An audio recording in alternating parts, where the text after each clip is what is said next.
Bongga rin talaga si JC De Vera, heto nga at sure na agad ang sunod-sunod na trabaho niya. Matapos ngang forever kapamilya contract signing niya sa ABS-CBN, binalita agad ni JC na mapapanood muli siya sa teleseryeng Nobody. Makakasama niya si Gerald Anderson sa action drama series na nakatakdang ipalabas sa susunod na taon. Dito medyo challenging, medyo may test ulit, yung pagiging aktor ko. Something na hindi pa nila nakikita at hindi pa nila na-experience sa akin. Patikim na chika ni JC sa kanyang bagong role. Forever kapamilya. I'm grateful for the next 2 years filled with exciting opportunities and challenging role.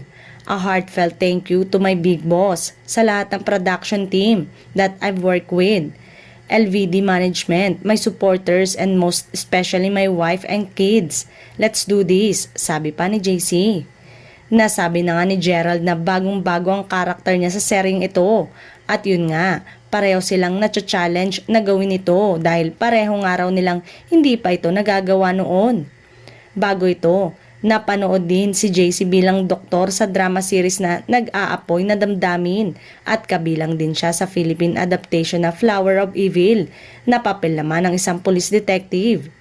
Ilan sa mga tumatak na palabas niya ay ang The Legal Wife, Moon of Desire, You're My Home, The Better Half, Since I Found You, La Vida Lena, The General's Daughter. Ang Nobody ay produce ng JRB Creative Production ng ABS-CBN at ididirect ni na Benedict Mike at Ray Red.